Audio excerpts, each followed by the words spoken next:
welcome to the keynote session of this winter school. This is the third session with keynote speakers that we identified in order to provide you to the cutting-edge topics in the field of law, bioengineering, and economics of advanced medical technologies. Together we have two speakers, Andrea Bertolini and Alessandro Renda, that will describe us a very interesting topic. It is the application of artificial intelligence to healthcare. Let me introduce first Alessandro Renda, that is a postdoc researcher at the Department of Information Engineering here at the University of Pisa. Actually, Alessandro has a master's degree in biomedical engineering, and then he holds a PhD in computer science, smart computing actually, and now he's working on machine learning. So later we will introduce also Andrea Bertolini, who is scholar in this field, but let Valentina... Please stop your mic. 1 second, okay. Okay, I just muted one of the students. So Valentina said you can do the presentation of Andrea. Yeah, Andrea Bertolini is a dear friend of mine, but this is irrelevant. Much more relevant is that from my point of view, is that is one of its kind type of legal researcher, combining a very deep knowledge of Italian law, in particular private law, with a formidable expertise in all things pertaining to law and technology. Andrea has won several European projects, and it's a record man considering his relatively young age, and is coordinator of the European Center of Excellence on the Regulation of Robotics and Artificial Intelligence. And I stop here and leave the floor to our guests. Okay, thank you very much. I will start sharing the screen. Could you please confirm that you can hear me? Yes. And that you can see the screen? Okay. So, first of all, thank you very much, Carmelo and Valentina, for the introduction and also for inviting me. It's really an honor and a pleasure to be here for this talk that is entitled Artificial Intelligence, Concepts, Opportunities and Challenges Toward Trustworthy AI. First of all, I would like just to introduce myself. Okay, I was born in Trieste in 1990, and I'm currently working in the department as a research fellow at the University of Pisa. And I'm a member of this group, of the Artificial Intelligence group here at the Department of Information Engineering. But without any further ado, I will say that we can have a look at this overall outline of this talk. Basically, we will start by trying to disentangle somehow the term AI. What is AI? How can we define AI? And then I will try just to provide some intuition related to the technical background that hopefully will be helpful for the subsequent discussion on the application and challenges.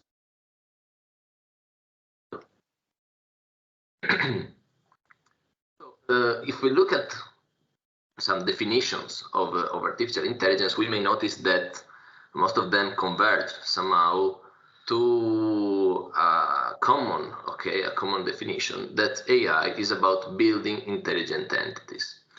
However, it is often not that clear what tasks are these entities expected to do and how are they expected to do it.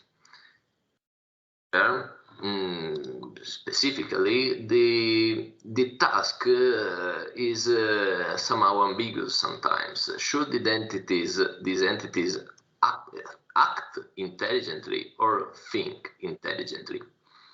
And related to the other dimension, we can wonder if the objective is somehow to imitate human, so act or think humanly, or act or think rationally.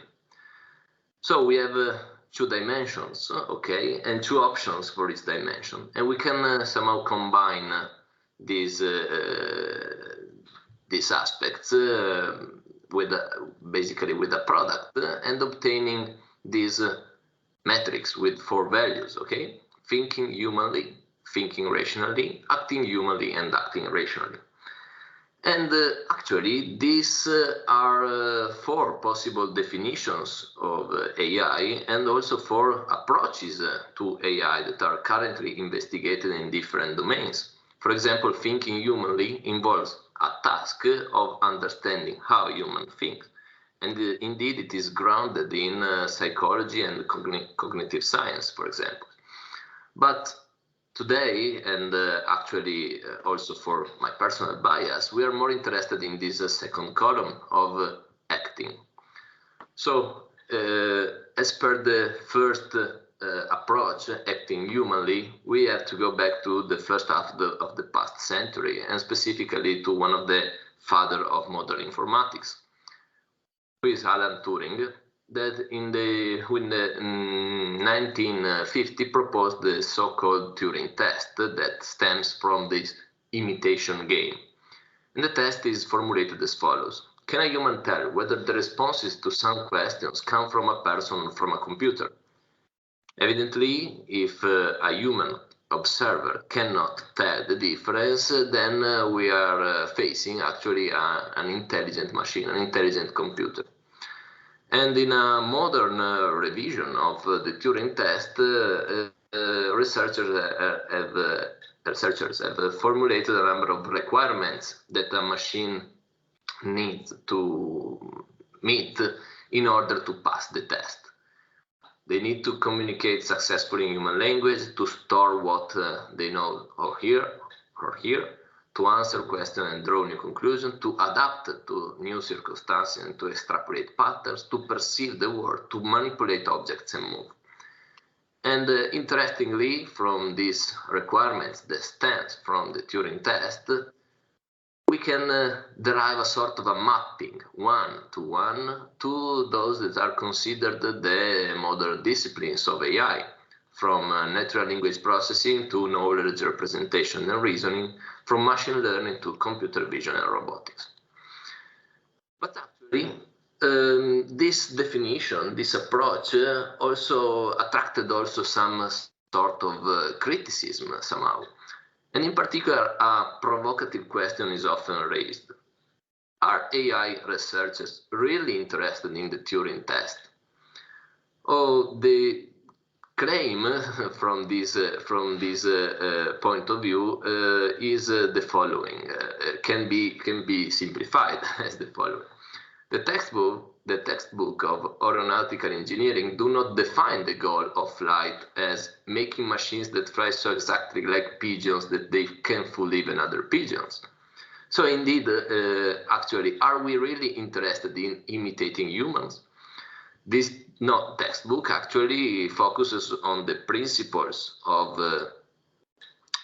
physics, of aerodynamics and so on, fluidodynamics, and this is what enable the flight of our planes. So actually the most popular among the 4 approaches is the 4th one, the acting rationally, in which the core component is the rational agent.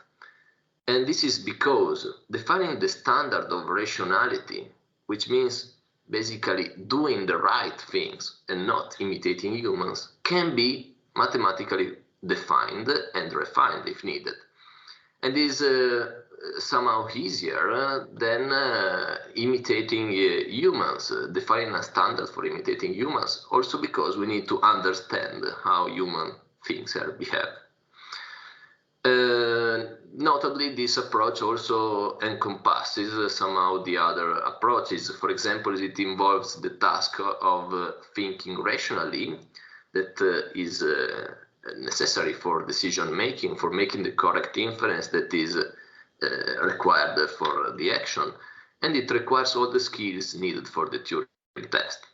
So we can somehow conclude that artificial intelligence is the intelligence demonstrated by machines, and the field is the study of intelligent agents. But we have to keep in mind just another couple of things. Artificial intelligence is not really just a recent field. The modern AI stems in the second post-war, basically, in that period.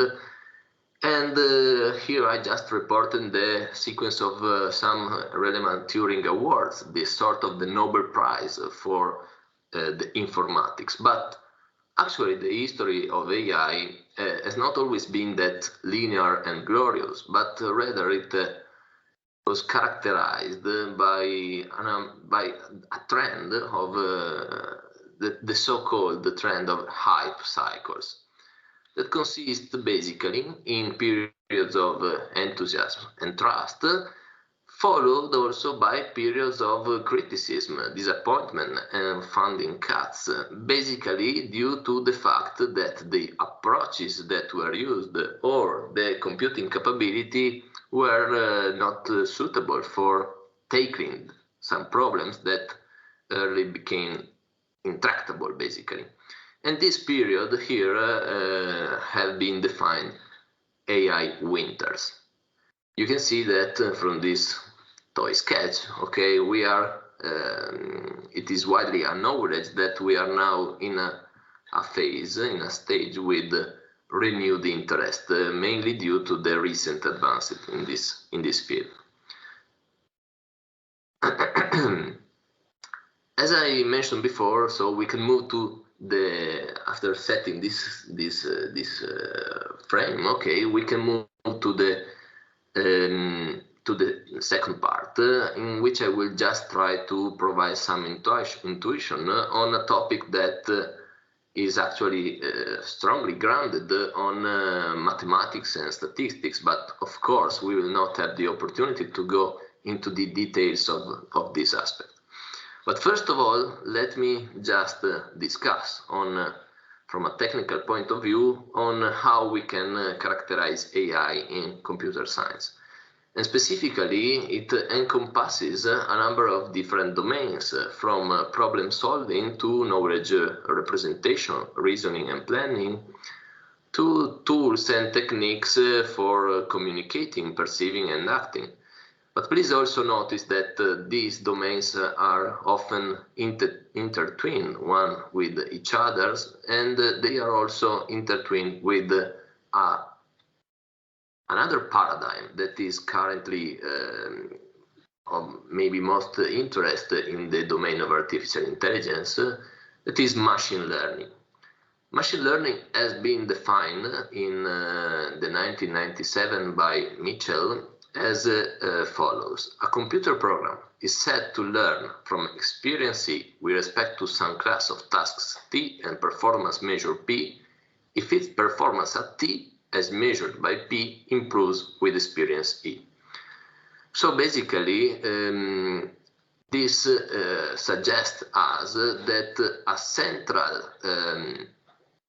central component of machine learning is a central role is played by the availability of data, because it's only through data basically that our computer can gain, okay, this experience and learn from this data in order to improve its performance over time. In this section, in this background part, I will try just to discuss a little bit on the subfields of machine learning, and specifically supervised, unsupervised, reinforcement, and deep learning. Okay, so let's start with the definition of supervised learning. Okay, given a training set of n examples, input-output pairs, x1, y1, x2, y2, xn, yn, and so on, where each pair was generated by an unknown function f, we want to discover a function h that approximates the function f. If it sounds somehow abstract, we can have a look at this simple example. Okay, this on the left is our training set, our set of data from which we want to learn. Okay, and in particular we have objects. So, for example, this image of a banana, or in any case a numerical representation of it. And each object is associated with the information of its class. Okay, its true label. It is a banana. Okay, it's the same, of course, for the other objects. So, for example, we have two classes, banana and apples. Our training set is used for basically training a model in the learning stage, and the model can be used for classify previously unseen example, okay, a new example. If the supervised, differently from the supervised case, in the unsupervised learning paradigm, we don't have the ground truth information, the labels, okay? So given a set of n input examples, x1, x2, xn, the agent, in this case, learns a pattern in the input data, but without any explicit feedback. So, for example, in one of the most common tasks, which is clustering in the unsupervised learning domain, the objective is to group objects so that the objects in a group are similar to each other and dissimilar to objects in the other groups. So, for example, here you have this collection of objects, but no information about what is a banana and what is an apple. So our algorithm will just divide objects in two groups based on some similarity measure, okay? And we will obtain this sort of clusters. Third approach is reinforcement learning. And here the agent learns from a series of reinforcements that are rewards or punishments resulting from its interaction with an environment. And maybe this is something that is familiar to all of us, because if you think at how humans learn, basically you can find some similarity. A baby that experienced a burn will avoid to touch again a hot object. So this is an example of a punishment from the environment. And this is basically the core components of some applications in the robotics field or game playing. But as we said before, machine learning is a core component of AI, and in particular, I would just like to spend a few words on a specific task, the task of classification. Because, for example, if you think an artificial intelligence application like driverless vehicle, okay, autonomous driving, we have our system that somehow senses the environment, for example, with a camera, and will need to classify objects in order to drive autonomously. So, for example, this in the image is a tree, is another car, is a person, and it is quite a key element in the AI system. So that's why I would just like to frame a little bit more the subject of classification with some example. So, for example, we have indeed a set of objects, each described by a set of features. If we have an image, we have a number of pixels that are numerical values. If we have a customers, for example, we can describe the customers by age and income, or patients by age, family history, and smoking.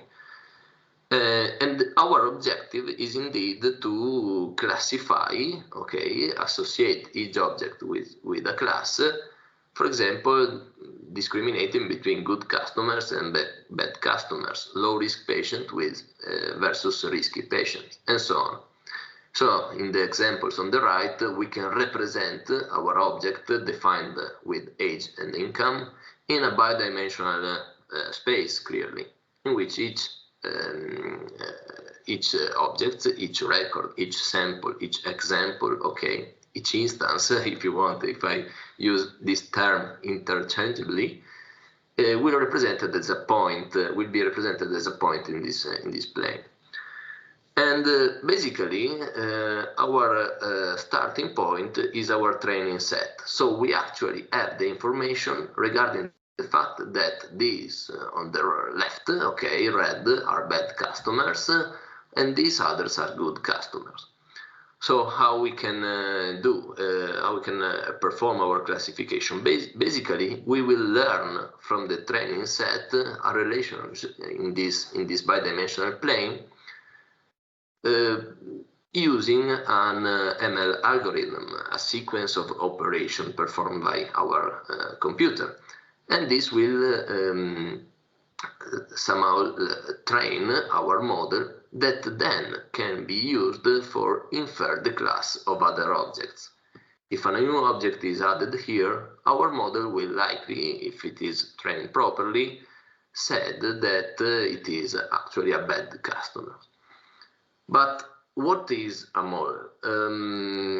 There is plenty of different models for different kinds of applications, but I would rather say for different kind of type of input data and with different performance and so on. So basically, we will not have the opportunity to describe neither an overview of all the classes of models, but I would just like to focus on two classes in particular that are decision tree classifiers and neural networks. So let's start from the decision tree. Basically, the starting point again is the training set, okay? It should be clear that we can represent it in this tabular form. So for example, we have that in each row we have an instance, an example, a customer in this case, that is characterized by a set of features or attributes, okay? So for example, age, income, if he is a student or not, his credit rating, and so on. And we also have, as we are in the supervised learning paradigm, the information about the ground truth, the label, the class associated with each instance. So in this case, we are interested in the fact that he or she will buy a computer or not, okay? So in the context of decision tree classifiers, learning from data means building the decision tree. And specifically, a decision tree is nothing more than this kind of a flowchart-like structure, in which in each internal node, we represent a test on an attribute. And from each node, okay, you can see that several branches, like in trees, okay, originates, and they represent the outcome of this given test. And in each leaf node, one that has no children, okay, it holds a class label. So basically, for building the decision tree, we start by selecting the attribute that helps discriminating, that is the better one for discriminating the classes. And then we basically recursively build the decision tree until some stop criterion is criteria is met. Is met. So basically, here, for example, once we selected the age senior, okay, we can notice that in our training set, all these instances with the senior are classified as yes. So we stop here, and we can see that if the age is senior, okay, our class is yes. Basically, if we just focus on it, we can notice that whenever we have a new instance, our goal is to deploy our system and classify new instances, okay? And whenever a new instance is fed to the tree, basically we just need to check the condition and follow a path from the root, this top level node, to the leaf, okay? So, for example, we can perform this operation that if age is young, okay, and if he or she is a student, then the class is yes. So each path from the root to the leaf basically denotes a rule that is expressed somehow in human language, okay, and it makes the inference process of decision tree classifier very close to how human reasons, okay, to the human reasoning. Moving to the next, to the other model, okay, that is artificial, the class of models that is artificial neural networks, and of course they originates from the biological, it's inspired to the biological neural networks, in which the core component is the neuron, okay? You know that the neuron is an electrically excitable cell in which, given some condition at the membrane of the nucleus, it produces a sort of, actually a signal that is the action potential that originates in the nucleus but propagates over the axon and reaches the axon terminals, in which basically it communicates this signal with other cells through the synaptic connections. That is, the signal is then cast through the dendrites of the subsequent cells. But basically, the resemblance of the mathematical model of the neuron to the biological one is just superficial, I would say. Here we have a sketch of a neuron, okay, this dark blue, which receives 3 input, okay, and produces an output. Basically, it evaluates the weighted sum of the inputs and computes a nonlinear function typically and produces an output from it, okay? But we may agree that both in the biological and in the artificial domain, a cell alone is not enough, okay? In our brain we have this huge number of cells. And indeed also in artificial neural networks, the key component, the key aspect is the interconnection, okay, of several, actually a lot of simple units. These neural networks, this is an example of a neural network with 3 layers, the input layer, the hidden layer, and the output layer, that can be used for a task, for example. So this table is analogous to the one we discussed before, okay? We have our records, our customers, for example, and each is described by a column. And again, we wonder if he or she will buy a PC or not. And in this case, okay, learning from data means updating the synaptic connections, okay? So, for example, we feed our neural network with the values of our instances. We compute the activation of each neuron by performing simple, actually, matrix multiplication, and we perform it, of course, for each connection until we obtain a prediction. During the training stage, basically, we do something, it is oversimplified in these examples, but basically the key idea is that we compare the prediction of our network with the current state of the weights with the true labels, okay? That in this case is 0, as you can see from the training set here. In this case, we indeed have a contribution to a cost. And training a neural networks means updating the weights, so the synaptic connection here, in order to minimize this cost, which actually is averaged over a huge number of examples in our training set and iteratively carried out. Okay, so we repeat this procedure of feeding the network and adjusting the weights for many times, for many examples. Okay. And the interesting part is that neural networks are considered, actually there is a theorem that proves that they are universal approximation framework. So a network with just 2 layers of computational units, the first nonlinear and the second linear, can approximate any continuous function to an arbitrary degree of accuracy.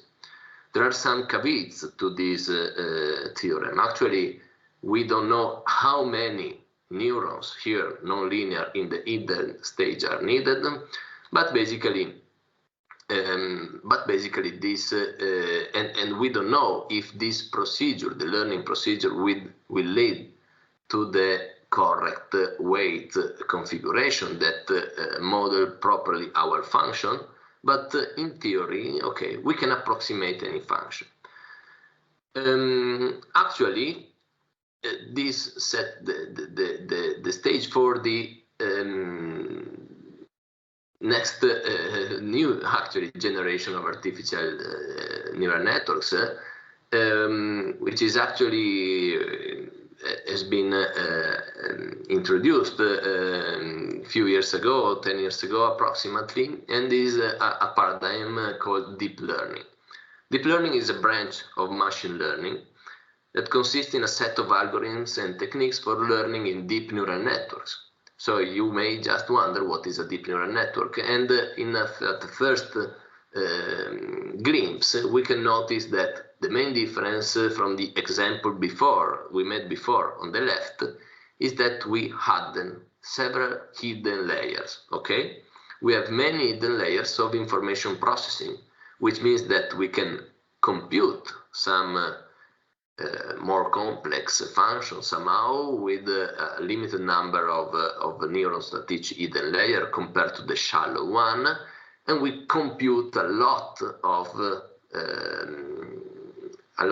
matrix multiplication at each layer. Okay, so the main difference is on the depth of the network, and this is where deep, the word deep, came from. And basically, deep learning is considered one of the main contributors of the renewed enthusiasm in AI. Why? Because basically we have several aspects to keep in mind. First of all, I mentioned before, data is crucial for machine learning, and is even more crucial, okay, for deep learning, because we need a lot of data in order to tune properly a lot of parameters, a lot of weights, the synaptic connection. And in the world of today, in which, okay, we are always connected and producing a lot of data, the increased availability of data is definitely an enabler for this paradigm of deep learning. We also have a lot of research and novel and optimized algorithms to overcome some of the theoretical challenges of training deep neural networks. But most importantly, maybe we have efficient hardware. Okay, the training of neural networks is a long procedure. It is repeated over many epochs, and we need some powerful, hardware computing capability, which is represented typically by GPU that allows parallel computation, and indeed dramatically reduce the training time of these models.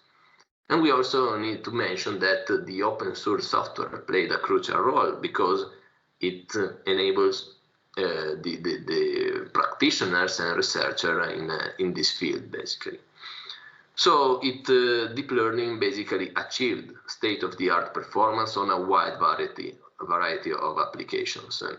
We don't have the opportunity to detail the several variants that represent somehow state-of-the-art model in deep learning, but for example, we can mention just that a specific type of neural networks, convolutional neural networks, typically referred to as CNN, are particularly suitable for computer vision applications, while recurrent neural networks are used for sequential data.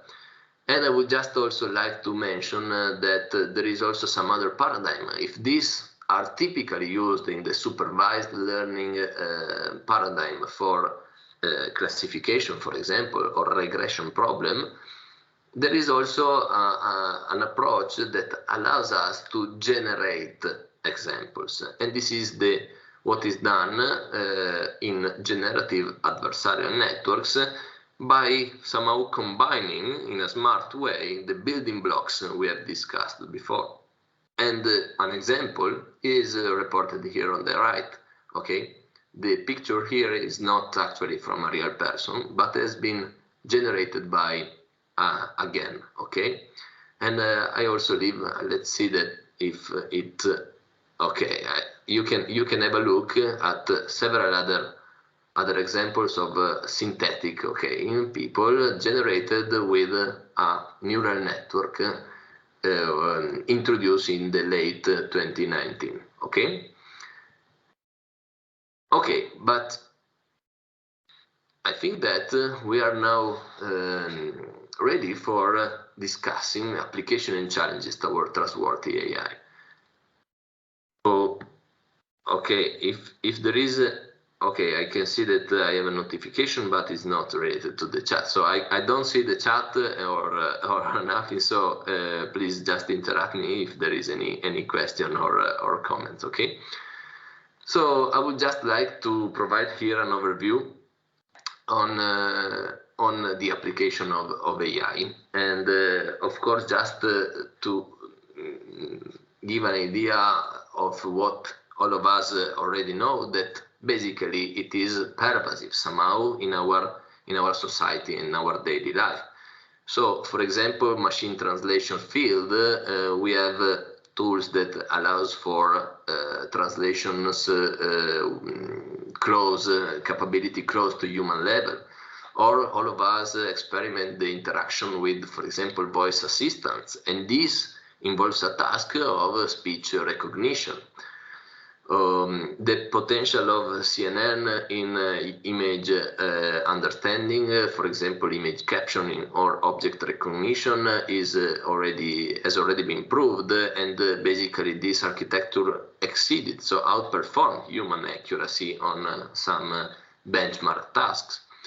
And we also have some example in the recommendation system domain. In particular, whenever Amazon or Netflix suggest what we may like, it entails somehow a machine learning component, underlying a machine learning component.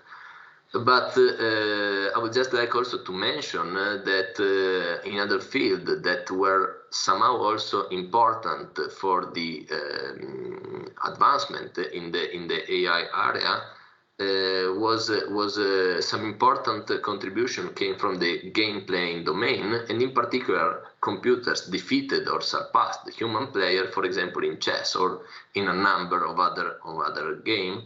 And this is an episode, from the match between Deep Blue, and Garry Kasparov, a champion, Russian champion, from 1997. But someone proposed also a nice, fun revenge from the human.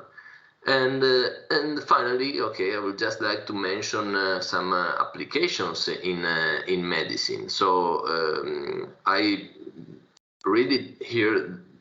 There is a world of application. I just leave for those of you who are interested some pointers to relevant survey in this area, so related to the application of artificial intelligence and deep learning specifically in medicine. But I would just like to mention, for example, the cardiology domain, for example, the Apple obtained the FDA approval for the Apple Watch 4 for acquirement of ECG and for detection of atrial fibrillation. And in the neurology domain, we have wearable sensors that can be used for tremor assessment, for example, in the Parkinson or multiple sclerosis patients. And there's plenty of application, for example, in the field of medical imaging. We have seen CNN as the standard tool. It is actually often included in the so-called computer-aided diagnosis systems.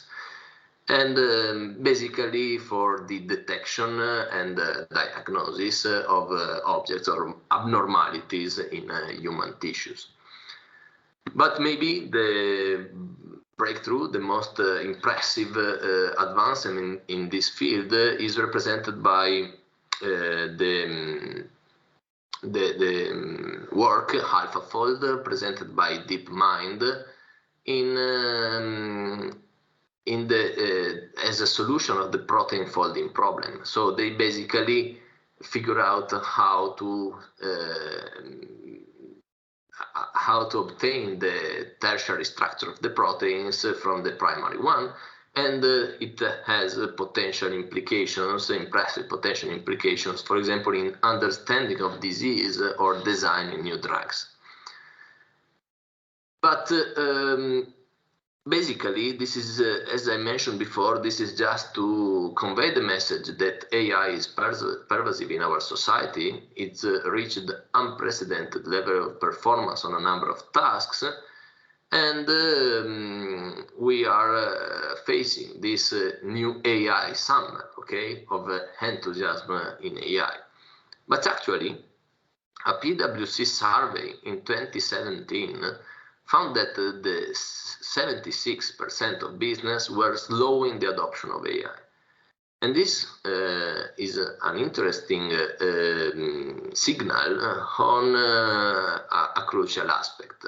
The reason behind this slowdown is due to trustworthiness concerns. So before moving into this aspect, I would just like to mention another example of successful, in this case, use of AI, application of AI. So robot vehicles, you know, we have drones or driverless vehicles, and we have also several examples of successful tests without serious accidents. But we have also a popular, famous, sadly famous episode of an incident. Basically, in 2018, a test vehicle from Uber hit a pedestrian, causing her death, and basically this somehow was considered the first case of such kind of incident involving a test vehicle, robot vehicle. And I will not, there is of course in this context a lot of aspects, including the fact that the driver, okay, the pilot, was not focused in and did not take any action during the incident. But we also have an information about what happened, and basically the recorded telemetry showed that the system classified the person first as an unknown object, then as a vehicle, and finally as a bicycle. And this is quite interesting because we can see that maybe the classification systems play an important role in the incident. And somehow episodes like this one undermines the trust of users and institutions in AI.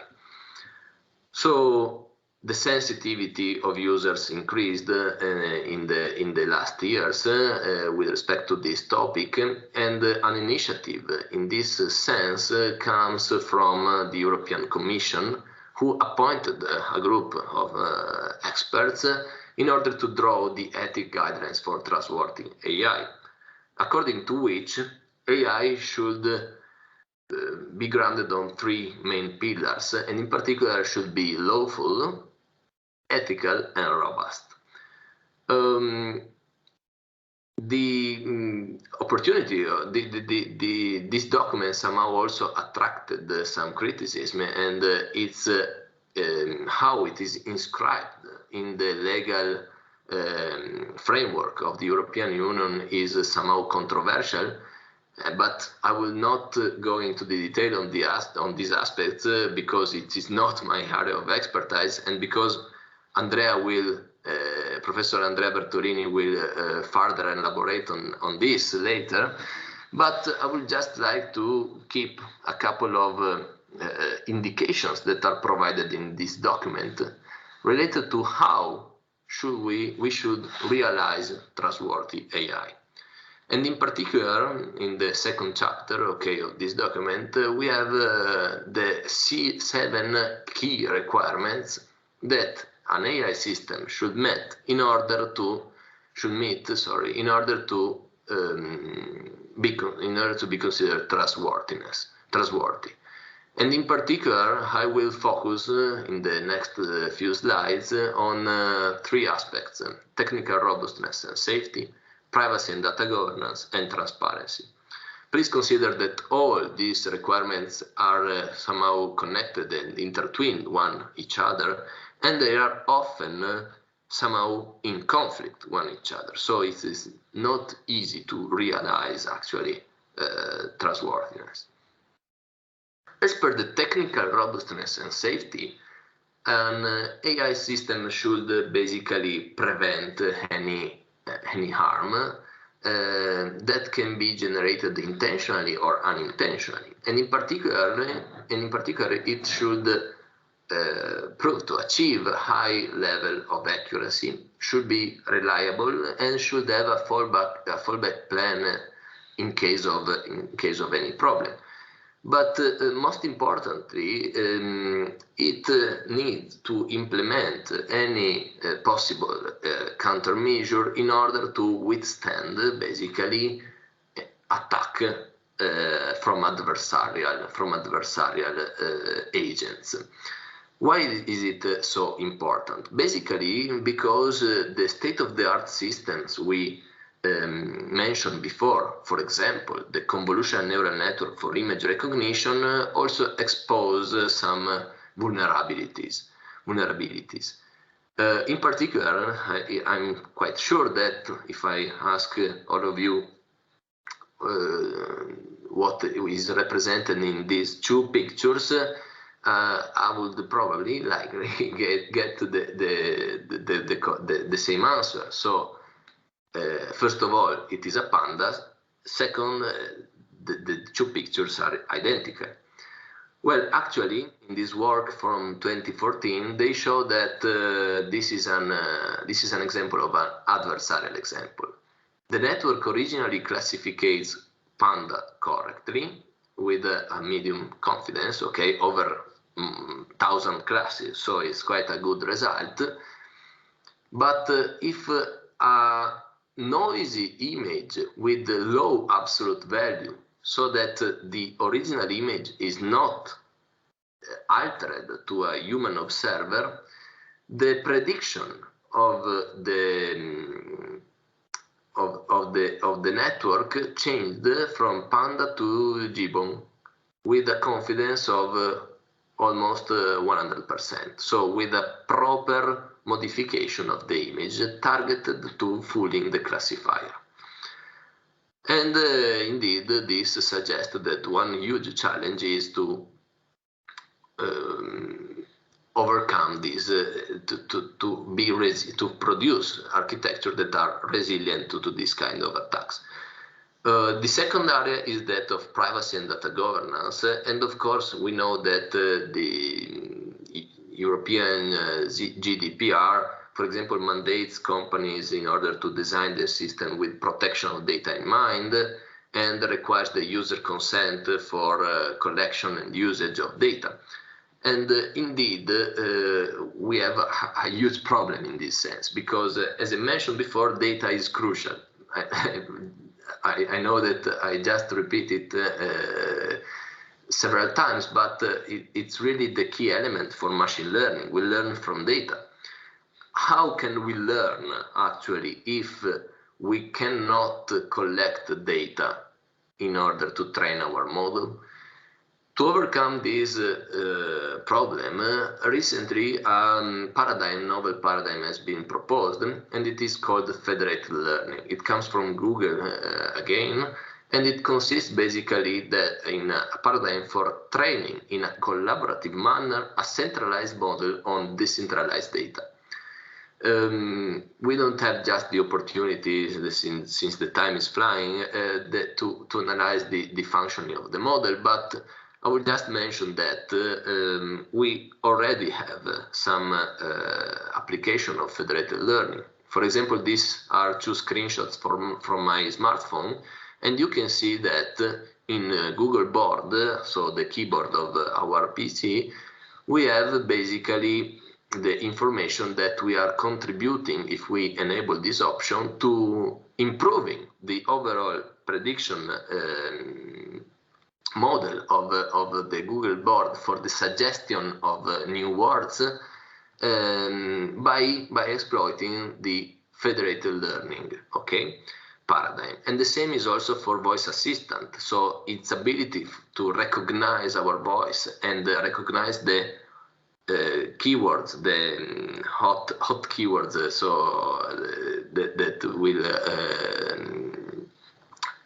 that will start the conversation with the device is improved with federated learning.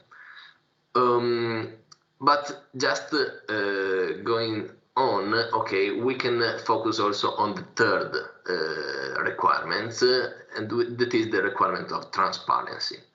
It actually means that a consumer wants to know what is going on inside the system. And it encompasses three sub-requirements somehow. So first of all, the communication requirements. So the human have the right to be informed that they are interacting with an AI system. And also we need to be informed on all the steps of the machine learning pipeline, from data gathering and labeling to the algorithms that, to the steps of the algorithms that should be properly documented, to the best possible standard. But this is just like a technical aspect. What users are more interested in is actually the third component, the explainability component. Suppose that you asked for a loan and you get you see that you get your proposal rejected.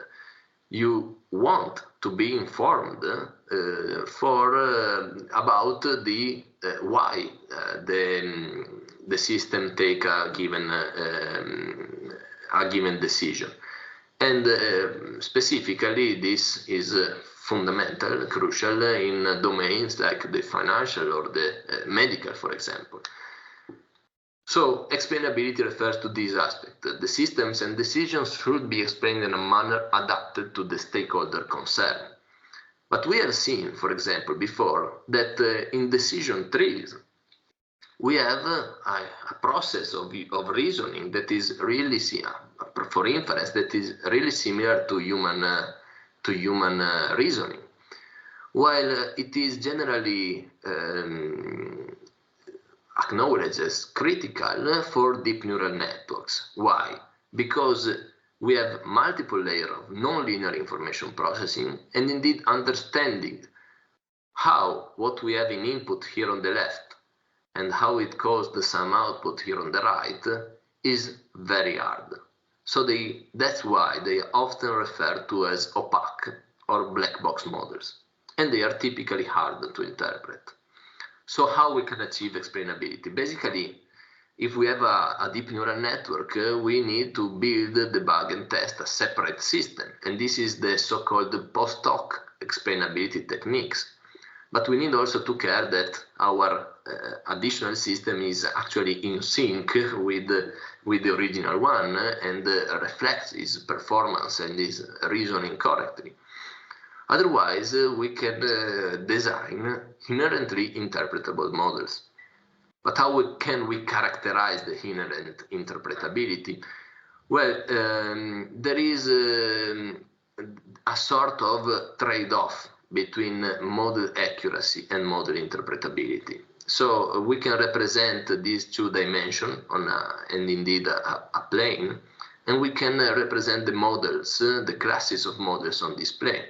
So typically, it is generally accorded to the deep learning model a high level of accuracy, but a low level of interpretability. While, for example, decision tree and rule-based systems are highly interpretable, but cannot often achieve the level of accuracy obtained by, for example, deep learning model, which are more complex, indeed less interpretable, but at the same time capable of modeling complex functions. So this trade-off is something that leaves a great room for improvements in the machine learning domain, in the artificial intelligence domain, for somehow relaxing, okay, one of the two dimensions and improving, okay, the other.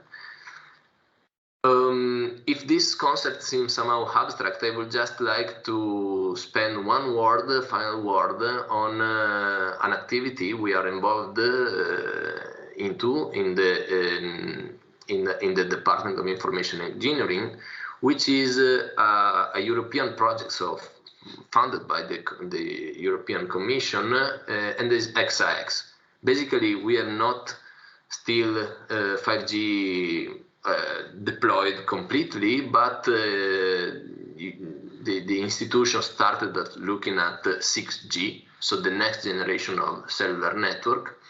And in this sense, our contribution regards an approach, designing strategies for federated learning of explainable by designing model. And this is somehow indicated with the vision Fed XAI, so combining federated learning and XAI explainability aspects as key requirements for trustworthy AI.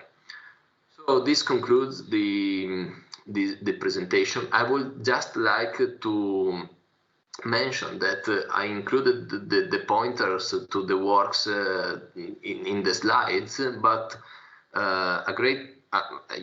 actually the most of the content has been somehow inspired to two books, in particular this Artificial Intelligence Modern Approach for the first and the third block, and Data Mining Concept and Techniques for the part of technical background. Okay, so that's all, and thank you very much for your attention. And sorry if I steal some minutes with respect to the original plan. Thank you, Alessandro, very much. Complimenti. Congratulations.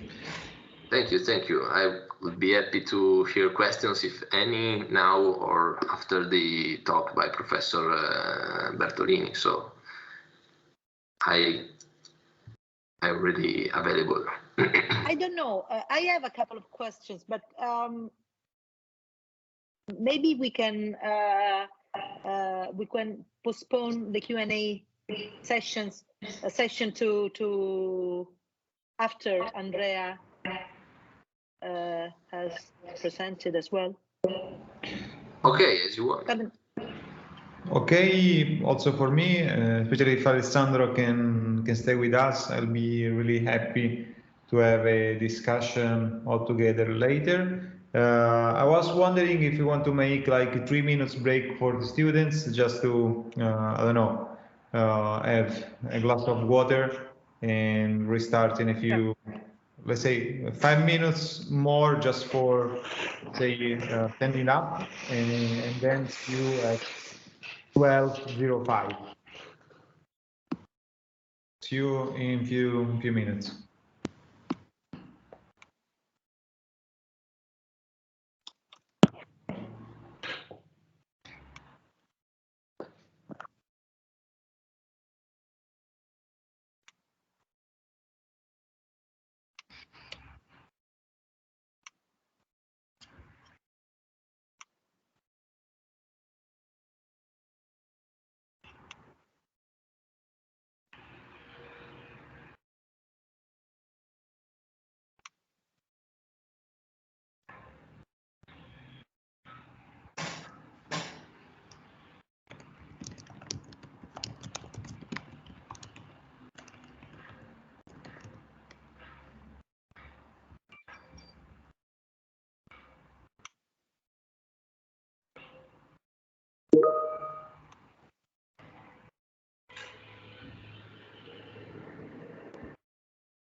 Professoressa, scusi, sono Lorenzo. Lorenzo, un attimo, ci sentiamo privatamente. Qui sta usando il canale comune, a meno che non deve dire qualcosa a tutti. Devo chiedere, sì, no, volevo solo chiedere Sì, prego. a che ora è previsto il break finale, diciamo, della lezione dopo questa? No, il break finale, se finisce la lezione non c'è nessun break, cioè all'una, diciamo, e qualche minuto al massimo finiamo. Ecco, sì, no, volevo sapere questo perché all'uno ho il corso in inglese, quindi volevo un attimo Ok, va bene, certo. Perfetto, grazie. Prego.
Okay.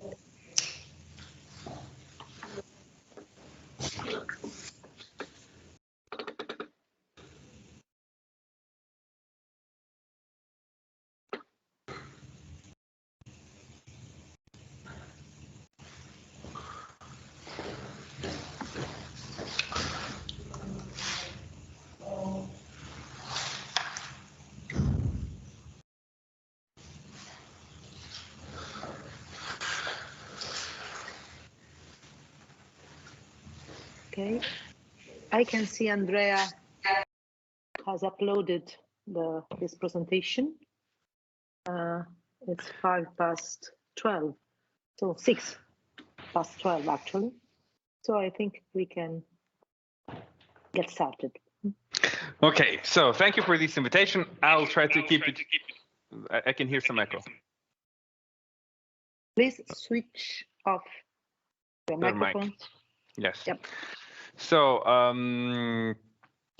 I'll try to keep it simple and hopefully fun, and so also to leave some room for questions at the very end. My slides are not many, but the concepts I would like to touch upon are quite a few. So this is my title: Trustworthy AI and Other Tales, or about the need for regulation and not ethical washing in and for advanced technologies. So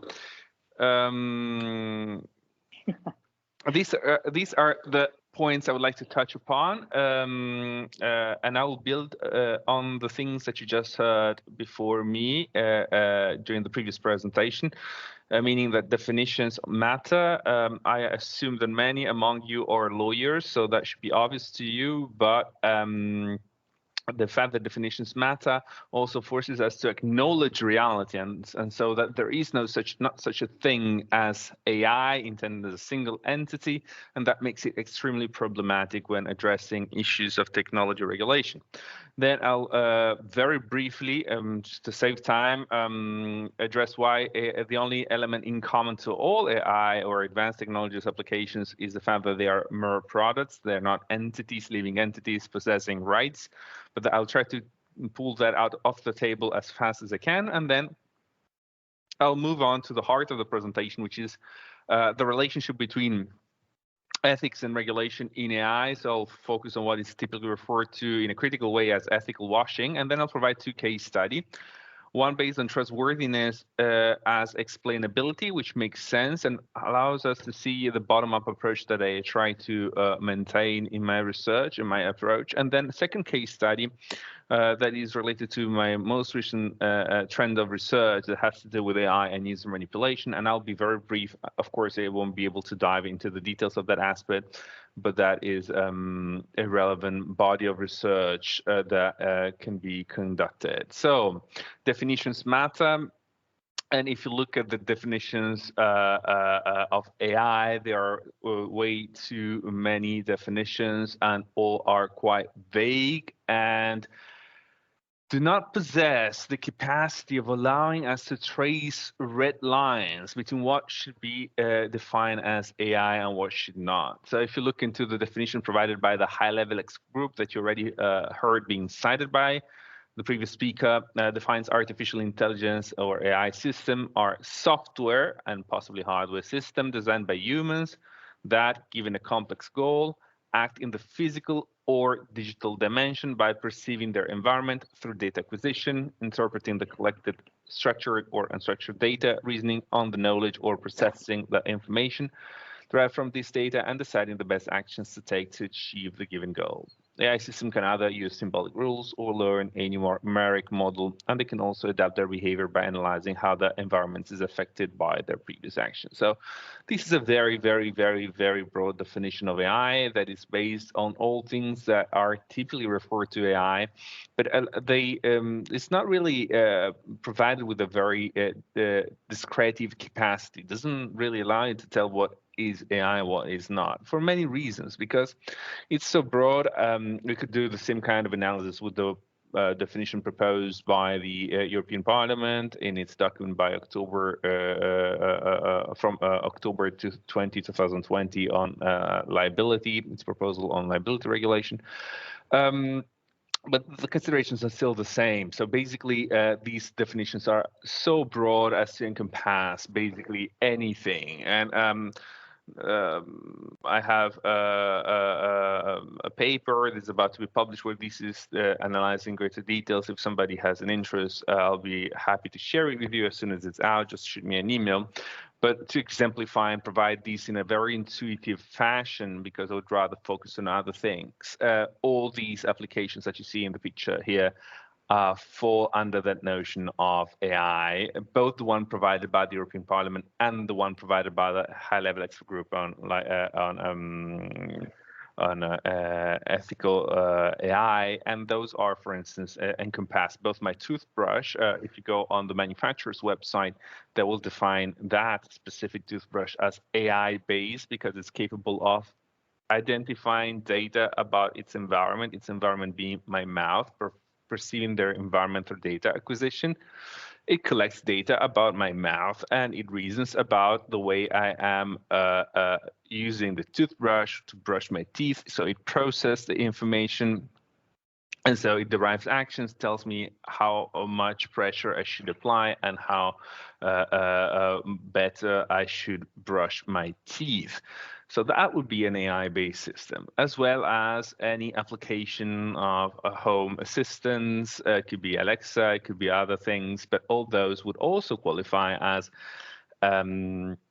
AI-based applications. IBM Watson is an expert system that could be deployed in different domains. It could be used in the legal profession, it could be used in the medical profession, and it has to do with the capacity of elaborating natural language data, so non-structured data that is not processed in order to make it understandable for the machine. Is conceived in a way that it can basically read a paper, a legal paper, or legal decision, or also a medical article, and derive information from it, and then you provide questions in natural language, and Watson is capable of elaborating answers to those questions. So theoretically speaking, a lawyer should be able to give all the documents related to a merger and acquisition to Watson and have Watson process that data better than an apprenticeship in law firm, better than a trainee in a law firm, because it would never get distracted nor tired, and would be able to tell you whether some of the documents that you fed it could have or could lead to legal problems, or it could also tell a medical practitioner how he should be treating a patient. Now, if you just focus on that aspect, you will see, or you intuitively understand as lawyers, that that would have different bearings, because of course one thing is the processing of the huge amount of data in a merger operation. Another thing is the use of Watson in order to come up with the conclusion about the desirable medical treatment to undergo. So in both those cases, even the kind of legal consequences and potential incentive structures from a legal perspective would radically change. So, but anyway, I mean, a toothbrush, a home assistant tool, an expert system. The last image is just a comic drawing entailed to recall all at once all different fintech applications, and that is a huge domain per se. We could spend days discussing fintech application, high frequency trading algorithms, or expert system in advising on investments. It could also be different applications of tokens. All those could be deemed AI-based applications in the fintech domain. And now, intuitively, again, as lawyers, we know that capital markets are separately regulated from consumer goods and also separately regulated from the medical profession or the legal profession, with respect to any aspect, including, for instance, if you wanted to discuss that liability, but not just that. So it's we have separate rules on how capital markets should be functioning that have nothing in common with the rules for consumer goods and so on and so forth. Why would we want to address all these things unitarily if they, in a legal perspective, in a social science perspective, they pertain to very different, very separate domains? And again, just take the Watson example in mind. Even the same technology could be, when deployed in the legal domain or when deployed in the medical domain, give rise to different kinds of concerns and different kinds of possible solutions to those concerns. So even it's not just about the technology, it's also about how the technology is deployed and used. So the thing is, what I would like to intuitively make you understand is that there is no legal ground to address all these things at once, because as of today, those domains where those things will be deployed and used pertain to very different branches of the legal system. At the same time, however, we need to question, is there a technological trait that is so clearly defining all these applications that supports the conclusion that we need or we could address them unitarily? And the answer is clearly no.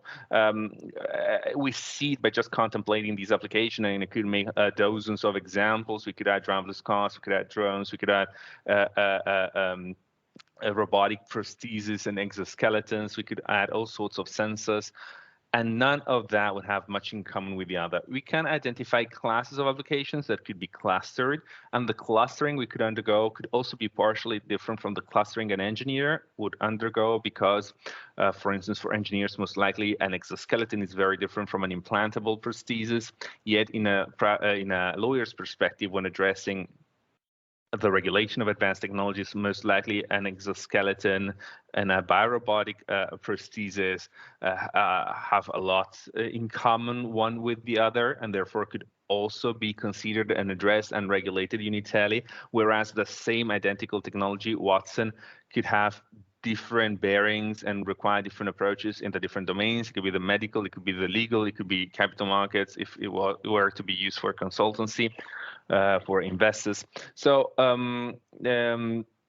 really, those applications do not have a single common trait unless we become so generic about it that we lose any capacity both to trace lines and also to identify something that is meaningful and even eventually problematic. Because if you wanted to put all these things together, I don't think a toothbrush would give rise to equivalent concerns as a high-frequency trading algorithm. So putting them in a basket and say they are all AI, that would serve no purpose at all but confusion.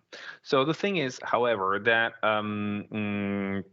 there is such a tendency, because we as lawyers tend to think top down. So from, if you open the civil code and you look at just the fourth book of the Italian civil code, you'll see that first we have the general theory of obligations and we identify what the sources of obligations are. And then the first one is the contract. So you then have the general regulation of contracts, and then you have this regulation for single specific kinds of contracts, and it goes on from general to special, from generic rules to very specific ones. But that is actually undoable when you address technology, because reality is just more complex than that. And you have to understand that there is huge differences between all these things. Moreover, AI is deemed to be a pervasive technology. It will be everywhere. It will be in everything we use. And in different ways. And it's also said to be a moving target, meaning that today you deem something AI because it's advanced, and later on you won't consider that to be AI any longer because it's an acquired or largely diffused technology. So there are plenty examples of that kind in the literature. Also, tools that are used to control and navigate airplanes are used to be deemed AI or advanced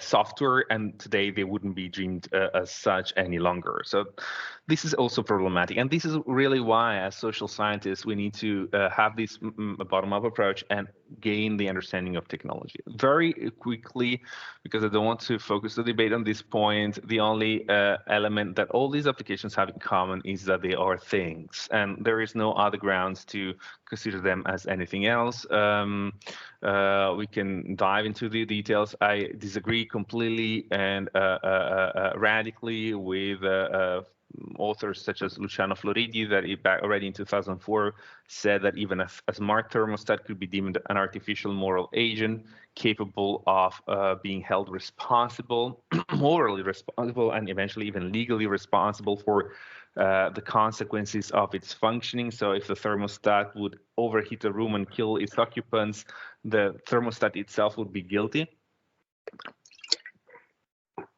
This makes no sense in an ethical perspective, unless you destructure and the notion of accountability, but makes much less sense even in a legal perspective, because ultimately the thermostat does not even acknowledge its own existence, therefore does not fear any sanction.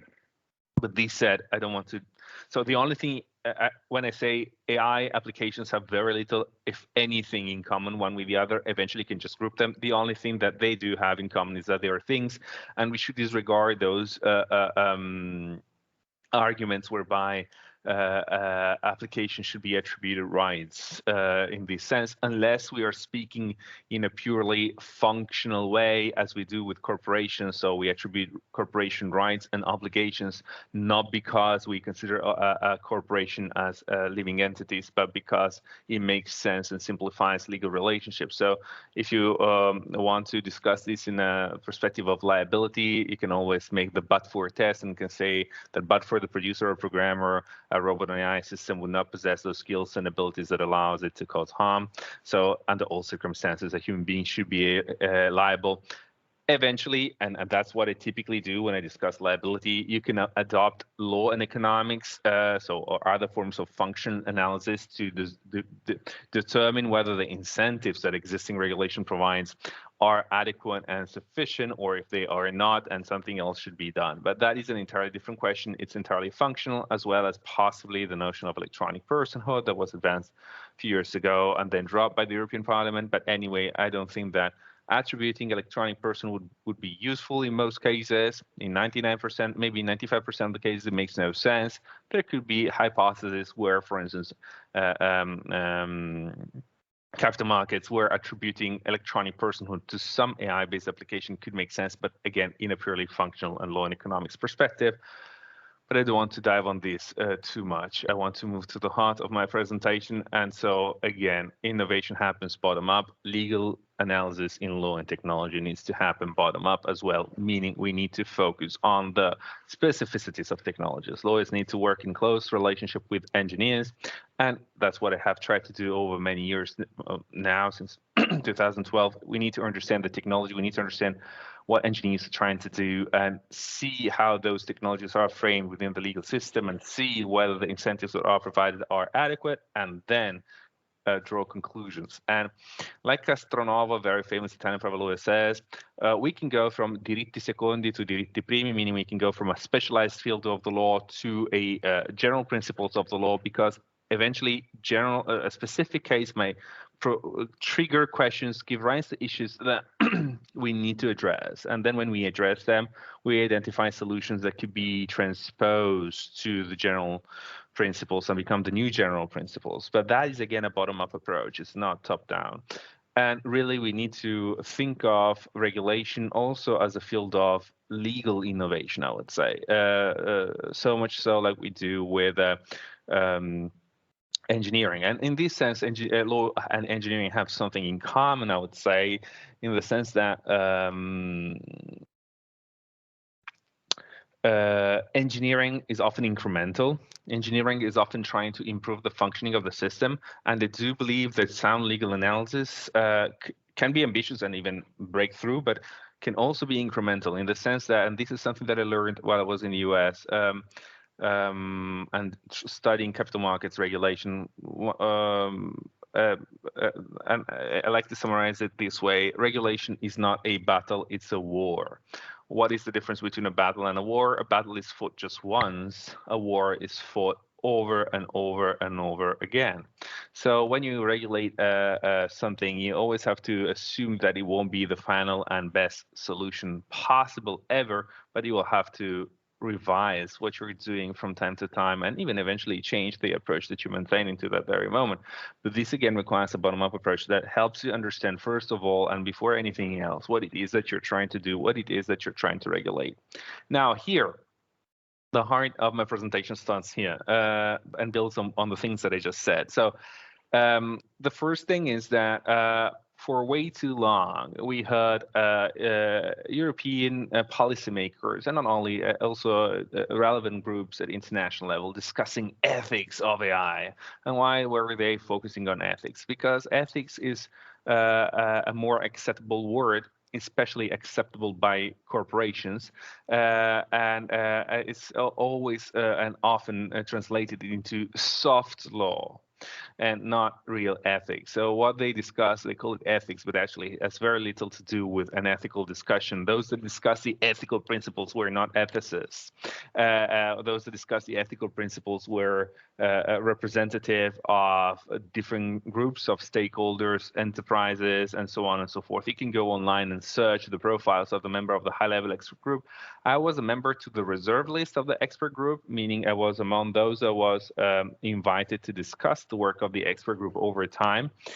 And I can tell you that I found very few people there that had any knowledge or understanding of the law and ethics. There were a few philosophers, but most were representative of the industries or also of consumer associations, people without any real training in either ethics or law. Now I could discuss what does then ethics mean in that domain. Really, ethics there means soft law, because the problem with the policymakers is that, well, European policymakers like regulation. I'm also a big fan of regulation, and I think that Europe is the powerhouse at a global level of regulation, and we have expertise in writing rules that often make sense, even if they're hardly ever very good, but they often make sense. So what the European Union was trying to do was try to come up with rules, because they understood very soon that AI, advanced robotics, are domains that could be highly beneficial, but also problematic, because innovation needs to be managed, because it could challenge the way society works, the grounding principles of our society, and cause relevant concerns and matters. So they wanted to come up with solutions. They wanted to be first, and they also pursued the so-called Brussels effect, which is the capacity of the European Union to basically induce the application of its principles beyond its borders. But again, they had technological development is very much debated, but in many cases, in many instances, it's less advanced than we might think. And there is so the issue of not stifling innovation, not posing excessive limits and burdens. And again, there is the rhetoric that you need to regulate AI at once, because if you can say I did regulate AI, you did address and possibly solve the problem before everybody else. But then if you do not have a clear idea about what it is that you're trying to regulate and what exactly are the problems that those things that you're regulating could give rise to, because they're as varied as traffic accidents in the case of a driverless car and the respect of fundamental rights of the user and his freedom of choice. So with such a broad spectrum, it's very hard to come up with detailed regulation. So what works is ethics, general principles, but then that boils down to so-called ethical washing.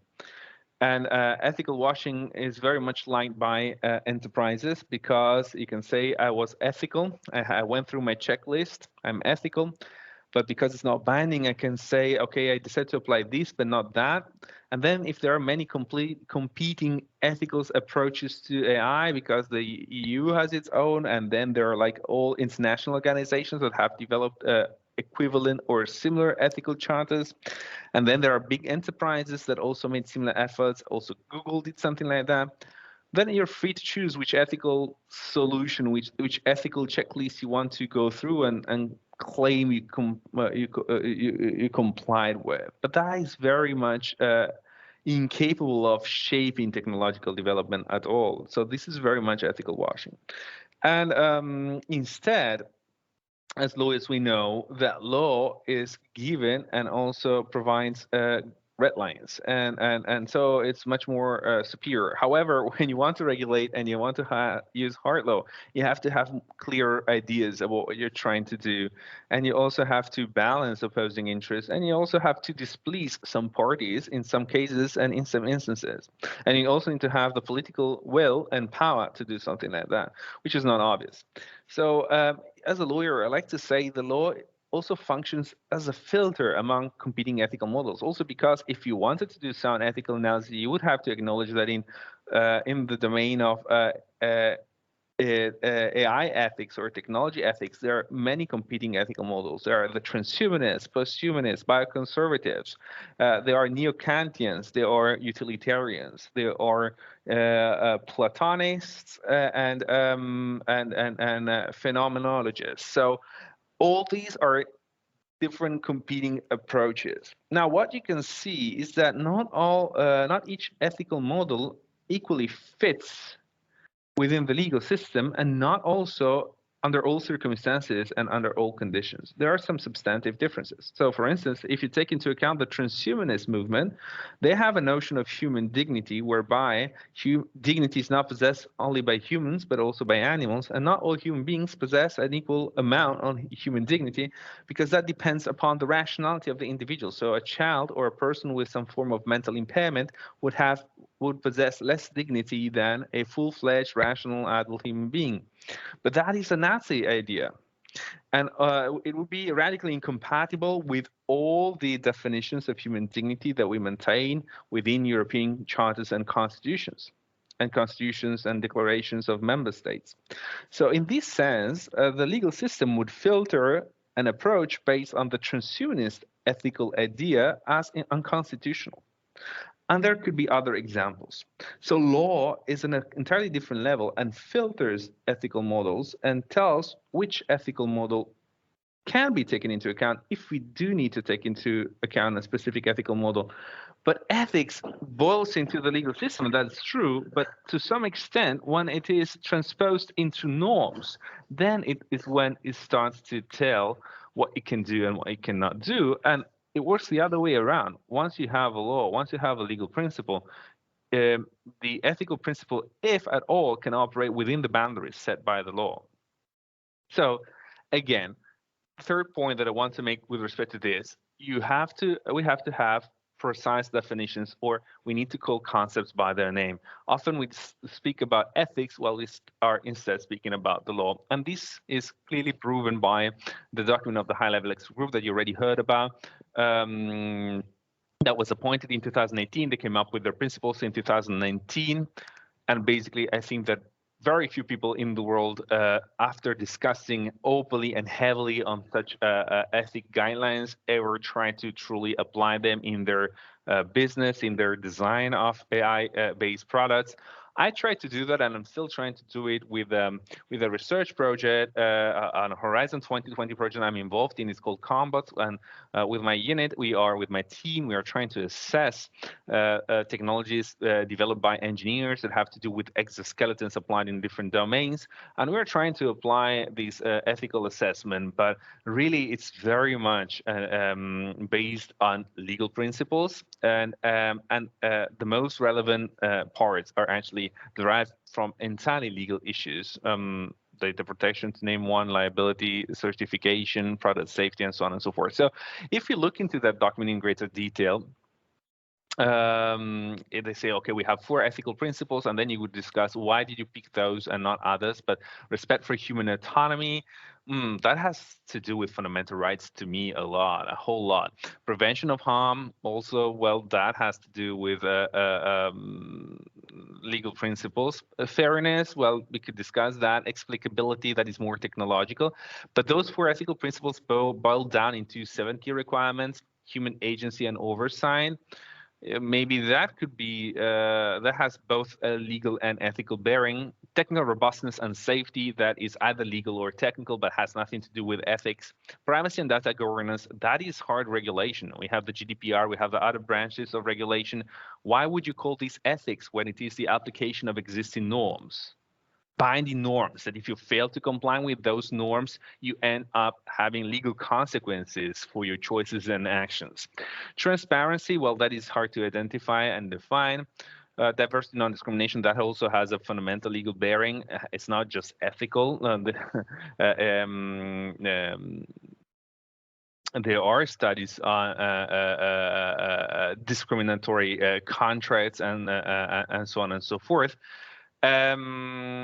Accountability is another way of calling liability, and so on and so forth. So, I mean, really, they are discussing law and calling it ethics just to make things more blurred, less certain, and also leaving room for parties interested for not strictly applying those principles and those norms. And of course, that cannot be the case. So this really brings the ethical debate to the domain of irrelevance, I would say. And I think that the recent presentation of the AI Act, I'll just touch upon the AI Act later on, really demonstrates that already the European Commission has radically superseded this ethical approach because it was plainly useless. But again, there is still this talking about ethics that needs to be disentangled from an attentive legal analysis. Is actually what we need to do. So I think that in order for AI to be trustworthy, this is where the notion of trustworthy comes from. There are different elements that need to be taken into account, and also multidisciplinary research that is really relevant. I'm more recently working with a psychologist, and I'll get to that point with my second case study, and I think there are very relevant indications that you can derive by psychology on different aspects that lead to trustworthiness. But again, we need to maintain really a bottom-up approach and see in the different domains, in the different classes of applications, how these notions of trustworthiness translates and what it entails. So the first case study that I wanted to bring to your attention has to do with the medical field and HEG. So basically, the idea here is that I have been collaborating with an engineer that is Italian but is working in Singapore, and he is trying to develop a form of explainable AI to be used by cardiologists. So a cardiologist would have this AI system that is capable of analyzing the graph of the ECG and come up with a conclusion, come up with a suggestion, or come up with an analysis. But it's also capable of telling which portions of the graph it actually used in order to come up with that conclusion as opposed to another one. And this has many purposes because it allows the practitioner to determine why the system is coming up with a given solution, And also, it's and this allows in turn the medical practitioner to say, okay, I agree with the conclusion of the machine, or I do not agree because I would have looked at another portion of the graph. Or you could also say, oh wow, it pointed me at some elements that I had completely overlooked. Or you could also tell the practitioner, well, this system needs to be improved because it should not be focusing on this aspect but something else. In this sense, trustworthiness transposed into explainability, so defined in this very specific example, makes sense and allows for helping addressing one of very delicate issue that is the use of AI in the medical domain and all its implications that are obvious to the lawyers. I imagine that many of you have already understood where I could be going, but have to do with medical responsibility and also would have to do with possible distortions of that would be defensive medicines. And we could analyze this with its bearing its implications on the strategic behavior that a medical practitioner would have if he were provided with such a system, as opposed to a system that is not transparent and just comes out with a suggestion without making an effort to tell you why it did reach that conclusion. So this is a very relevant example, but very quickly, because I want to try to leave at least 15 minutes for the debate. Second case study has to do with trustworthiness in a negative sense. So AI that is not trustworthy because it is manipulative. And those that you see in this line are 4 different areas of applications that exemplify the notion of potentially manipulative AI. So from top left clockwise, you see an AI agent, a software agent. This is a specific one. It's called Replica. It pretends to be your girlfriend or boyfriend, if you want, and manipulates you on an emotional level, making you believe as you interact with it that it cares for you, that it wants to speak with you, that it loves you, that you're important to her, and so on and so forth. The other image has to do with a virtual reality experiment that was run in South Korea, where a mother managed to encounter the AI-based reproduction of her daughter in a virtual world.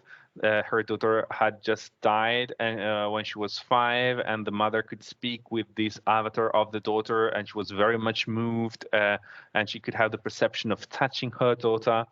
And the daughter was telling her, I feel good, I see you every day, I play, I'm well, and so on and so forth. And this was heavily manipulative in an emotional way.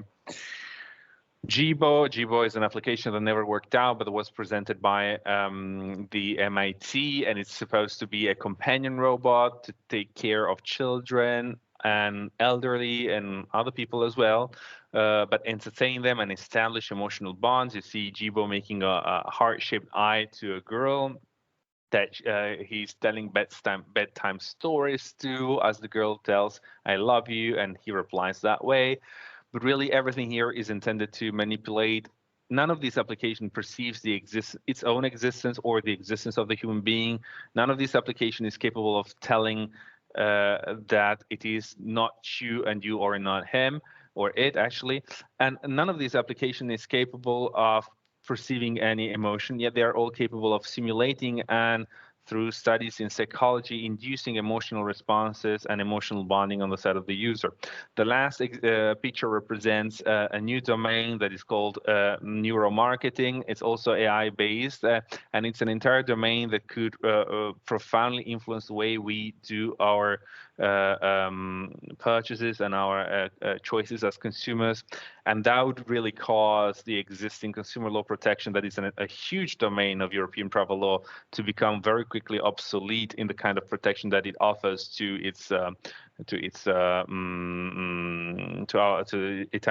European consumers. So all these are examples of potentially manipulative AI that would cause AI to be the opposite of trustworthiness. And this is actually rooted in the very Turing test, because if you take into account the Turing test, you heard before, the purpose of the Turing test is to induce a human being into thinking that he is interacting with another human being as he is instead interacting with a machine. And this is how these technologies are being developed. So here you can see a common problem that would probably require very different solutions. I would never want to regulate GBO the same way I want to regulate neuromarketing applications. And I think that the impact that a virtual application like the one with the mother and daughter could have also different bearings in different domains. And here, however, comes the regulation. And here we can see a first attempt that is largely insufficient and unsatisfactory by the European Commission. And this is where I'm talking about the so-called AI Act. I don't know if you heard about it, but the proposal was presented on April the 21st, 2021 by the European Commission.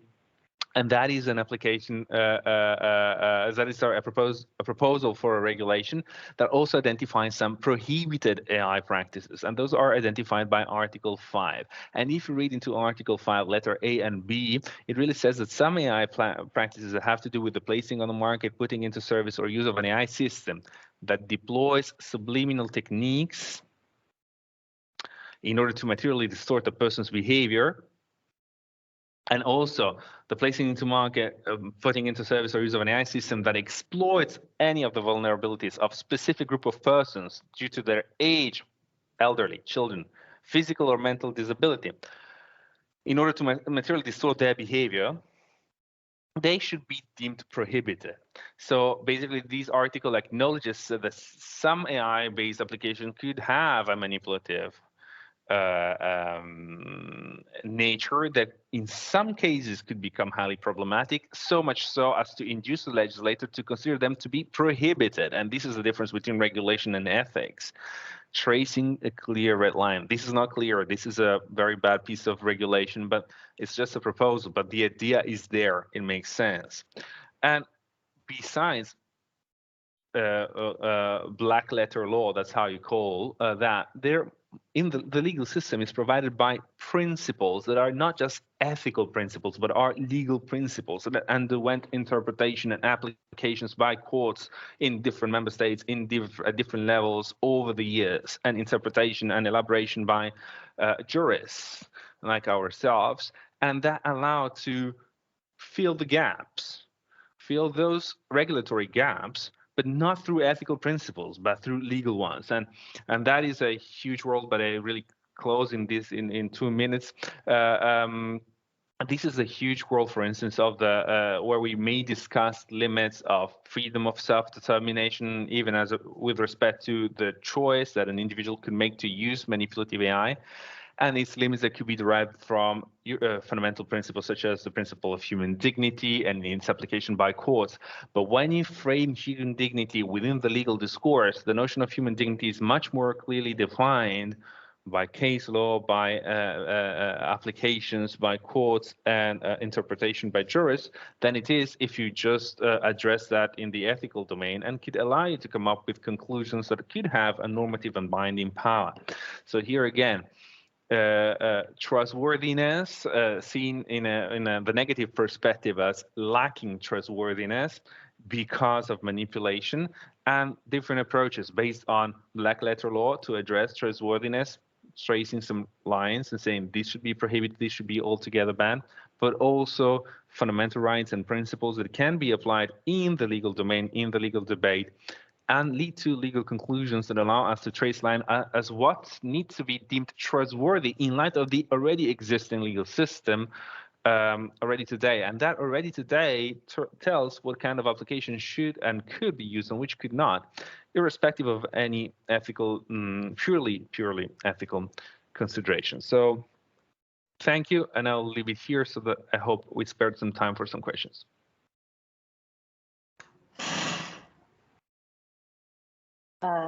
Thank you, Andrea. Thank you to both Andrea and Alessandro. I think that you put a lot of issues on the table, and I'm sure that there are people who are willing to discuss with you some questions. So there is anybody who would like to ask questions? I have a number of questions, but I'd like to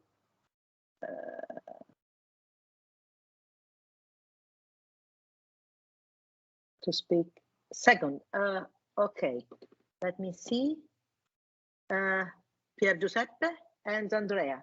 Pier Giuseppe, please.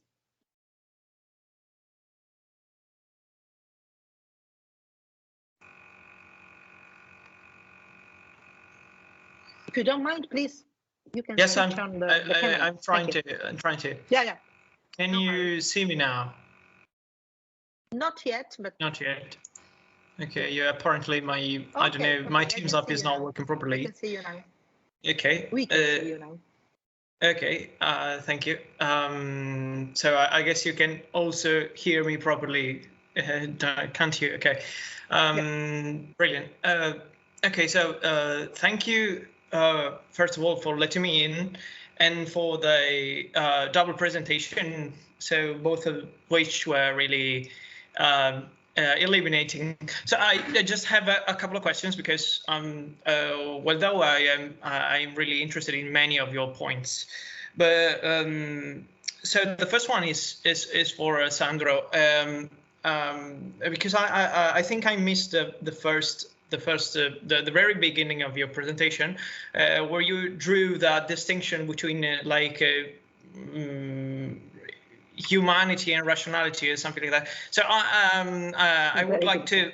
I think I have some sort of a problem with that distinction, because it seemed like you were implying that that what is human is not rational and what is rational is not human. So if I am incorrect in assuming this, I would like to further, specify the implication of that distinction, which is something I'm really interested in. As to Professor Bertolini, so I agree with many of your conclusions. But I would not like to talk about this. I would like to focus on the problem of personhood, because I've been dealing with it in like a sort of let's say a philosophical perspective. So we tend to think of personhood in a legal in the legal realm, so which is something that connects, say, to rights and obligations and responsibility. But I think that on a from a theoretical point of view, the problem of subjectivity is not really is not easily avoidable by the legal science, not only by the ethical studies. That is because whenever we try to distinguish what is human from what is artificial, we have to determine what we mean by humanity and humanhood. So this is pretty much connected to the first question, but I hardly think that the law can easily resolve the problem of avoiding the problem of personhood to as to artificial intelligence and something like this. So I know it might sound weird and it would need like further discussion, but it's just an idea I wanted to to put forward. And thank you. C'è un'altra domanda, credo. Okay, we can take all the questions and then right. Sì, perché abbiamo poco. Andrea. Okay. Let's consider taxonomies and classifications as means to access and to organize knowledge. In this regard, they are not neutral, but since they reflect their proposers' ideological view and background. My question is how to control the actions performed by the AE to avoid undesirable outcomes in the classification process. I think, for instance, discriminatory one. Okay, may I connect to, oh, there are perhaps other questions. Okay, no, I can see other raised hands. May I connect to the first question? Does it make sense for you, Alessandro, to distinguish between rationality and intelligence? I mean, if we understand the rationality as a way to a relation of means to goals, there is an obvious limit of artificial intelligence is in our capability to precisely define our goals. Human agents are not always able to precisely define their goals. And a defining characteristic of human intelligence is that maybe because we are not capable to define in advance our goals, we can adjust over time in the process. So perhaps we should, I think sometimes that a more apt name for artificial intelligence could be artificial rationality, because it doesn't look as intelligence at all to me. But I'd like to hear from you. Oh, okay. Thank you very much. And also, excuse me, a question for Andrea. It is a different question, but my question is about, okay, I totally agree with you on the issue of ethics. What European institutions call ethics is basically soft law. Perhaps, however, in some stages of the research development process, it makes sense to use soft law instruments. I mean, even huge funding systems as the Horizon 2020 projects and their predecessor and their successors can be seen as a way to regulate through steering mechanisms. And in that segment of the development of innovation, perhaps ethics as soft law works very well. On the other hand, regulation, hard regulation, is necessary when a product is put on the market. And even before a product is put on the market at mature stages of research. I don't know if this distinction makes sense for you. Okay, thank you for your beautiful presentations. Ok, Alessandro. sì, appunto. Okay. I must confess that these questions are quite challenging, to me. I'm not sure that I'm actually able to answer to these questions, also because they somehow involve some further fundamental reasoning about what do we mean with intelligence, with humanity, with rationality, and of course this is not at all easy somehow. So I would just like to answer Pier Giuseppe question, the first one. Okay. That yes, okay, I can share again the screen just to recap. Okay, the slide Pier Giuseppe was referring to, okay? And basically, sorry, so let me just, okay, I don't know, is it going? Okay.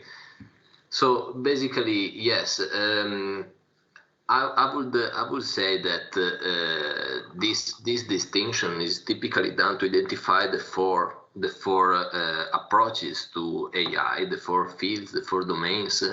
But actually, as often in this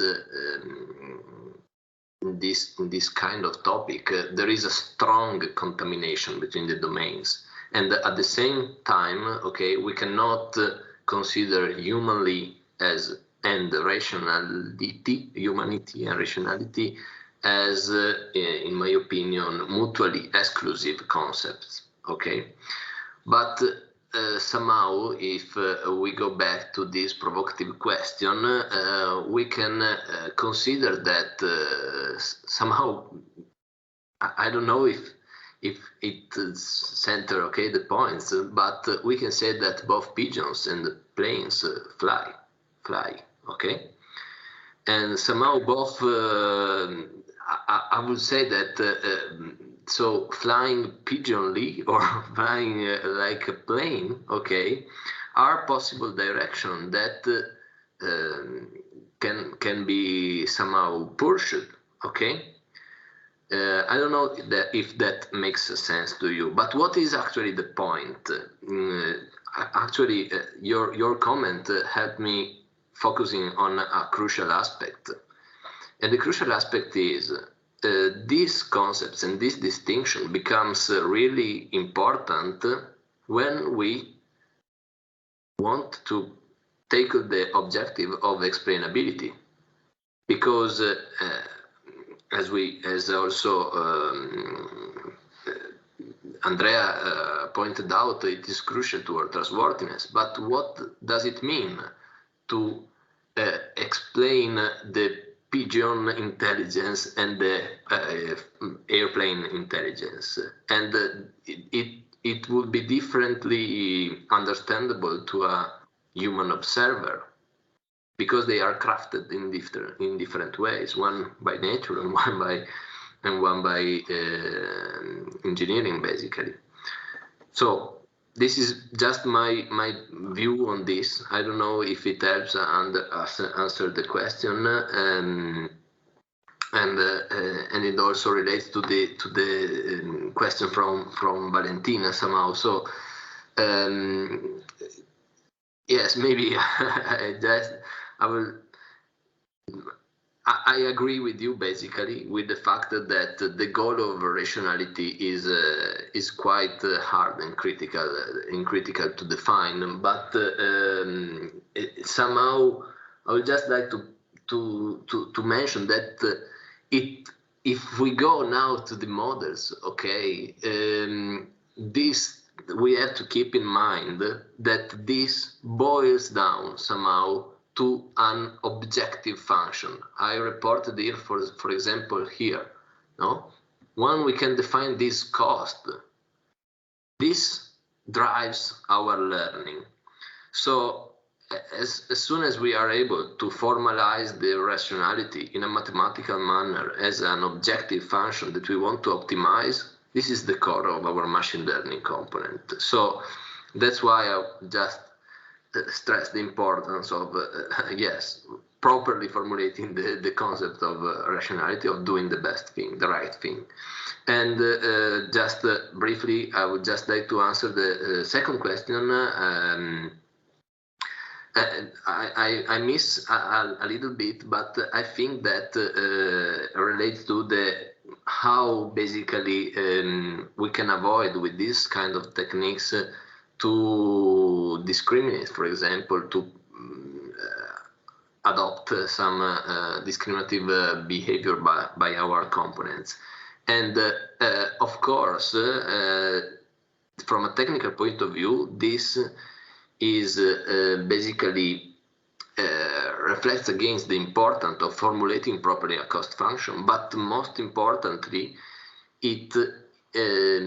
our machine learning model will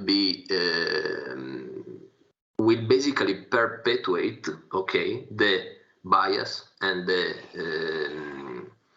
the problems, okay, the bias and the discriminating behavior that are present in our data. So if we learn from data that are taken for our society, and our society is somehow biased and discriminatory and so on, the system will perpetuate it. And so this is fundamental that a proper curation of data is carried out. Yeah, I don't know if this is okay. Please. No, the question of discrimination, I think, illustrates very well the point made by Andrea. Algorithms are not agents. They don't know anything about moral values, and so they cannot discriminate. But at the same time, I don't think that it is society in general that discriminates. Of course, discrimination happens within a society, but our corporations discriminate, individuals discriminate, judges discriminate, and people in power discriminate. Actual people and institutions are the discriminators. So this emphasizes the importance of regulation. Yeah, I think. So, if I may add something very briefly, because I see that we're already very late. So the first question was about the legal personhood.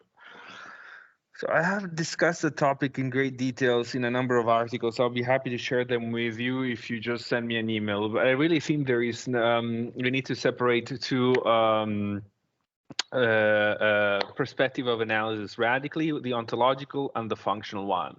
The ontological being, we have to analyze how things actually are, what the technologies do, how they function, the characteristics they display. If we maintain this approach, I am 100% sure that you cannot say that they are entities or agents or possess rights, because there is no single technical argument nor even a philosophical one to acknowledge the existence of any of those elements that we require in order to consider something an agent and therefore a subject in the ethical discourse, or even less in the legal one. So about that, I really you should really provide me a very compelling argument, but I have to say that none of the arguments that were written by philosophers or lawyers up until today, and there were quite a few, would be compelling and sufficient to contradict my conclusion on ontological grounds. These two grounds are not always distinguished, and the second ground is the functional one. The second would be the functional one, meaning, does it make sense to hold these parties responsible for the consequences of the function of the AI system? And the answer also depends on the AI system that you're considering, the domain where it is to be deployed, the kind of incentive structures you have, and the solutions that you could come up with.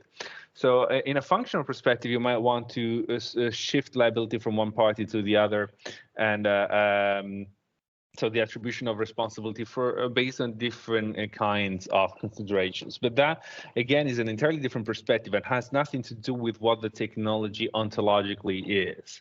Because from an ontological point of view, I don't see any single argument whereby you would need or could attribute legal personality. And more about that, I would also say that here, tertium non datur. This is one of those cases where the legal concept reflects an ontology of that describes reality in a way that cannot be conceived otherwise. So either you discuss something as an object of the legal system or as a subject of the legal system.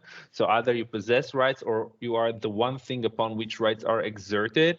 But really, in these cases, tertium non datur. You cannot have an intermediate concept between the two. Because it's impossible to even conceive it, what would be something in between a subject and an object. And so this is really a case where we need some clarity and we need some definitions. I actually don't remember very well the question by Andrea. because I didn't write it down.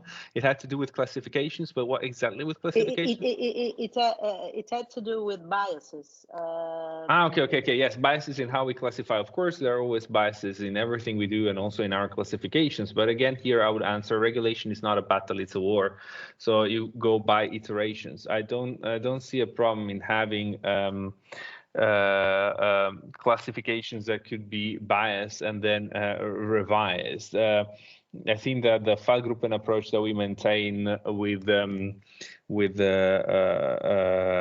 every other aspect of the legal system and categorization and classification works very well, and classification and categorization are always revised on a constant basis. So that doesn't seem to me to be extremely problematic. And with respect to Valentina, yes, I do believe that soft law plays a role, and funding could be a way of providing incentives. So sure, that also works. Soft law could work more, but I wouldn't use soft law as a tool to regulate when you do not know how to regulate. In those cases, I would rather have sandboxes, regulatory sandboxes. So experimental regulation that is, however, binding within the sandbox where it is applied. I think that the element of making it binding, even if temporarily or in a tentative way, is preferable to making something non-binding, because the moment it's binding, it influences the behavior of the agents in a very different way.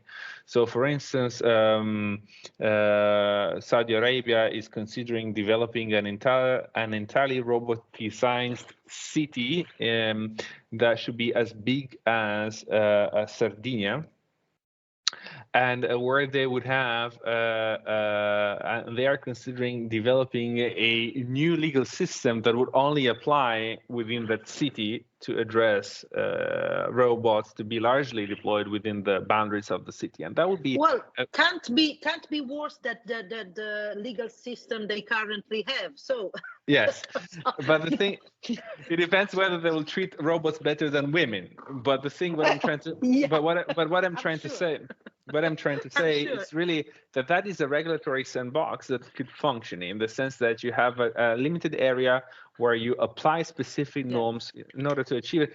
And this provides you that dimension of an experiment that you could have in other domains, in other settings, but it's not soft law. There are still grounds for soft law. There are still cases where soft law, codes of conduct and these things play a role. With Francesca, we wrote that study on platforms for the European Parliament back in 2020, and we analyzed all the uses of soft law in that domain, and some uses of codes of conduct and soft law do make sense. But again, very often our conclusion was, well, soft law does not suffice because the application of those principles is always blurred, it's not so certain, and when there are relevant interests that are at stake, their vagueness and possibility of disapplying them is not adequate, does not suffice. Talking of regulatory sandboxes, I think that I saw that Filippo Morello has a question. The concept of sandbox, regulatory sandbox, is very used in fintech, and I don't know if it is related to this point, but please, Filippo. Filippo studies fintech, among other things.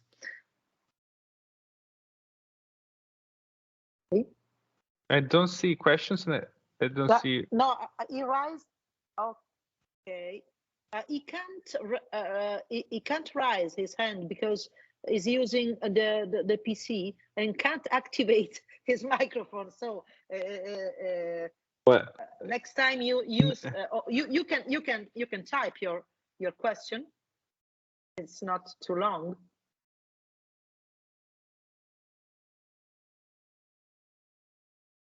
I don't even see the chat here. You can see it. No. Are you using the application or? Yes, I'm using the application, but I don't know why. I see the list of participants. In the bottom? No. Of the. Insomma, me la leggi tu, Vale, dai. Yeah, but I'm more than willing to do that. But okay, I have a question for Professor Bertolini. Professor Bertolini incidentally mentioned the proposal for a regulation on AI, saying that this would not be a great piece of legislation.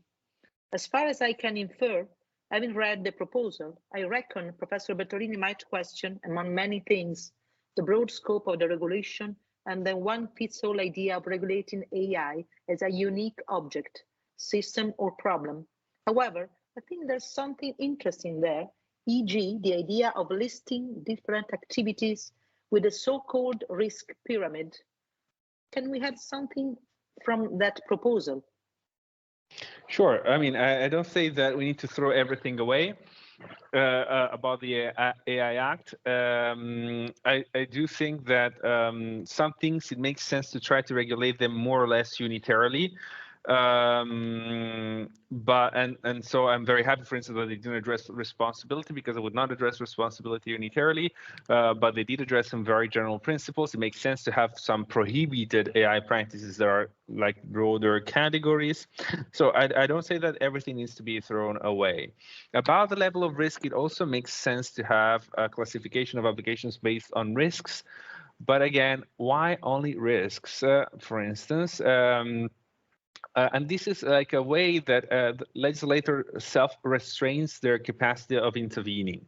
So in some cases, you might want to intervene because there are high risks, but you want to define those high risks in a way that is very different from other instances and other cases. Maybe something is high risk because of the kind of rights it might impact upon, or the size of the damages it might cause, or it might be a high risk because it could be highly diffused and cause very little harm to many individuals for producing externalization of that harm in a way that nobody would have sufficient incentives to act in order to force internalization or avoid the commission of that harm.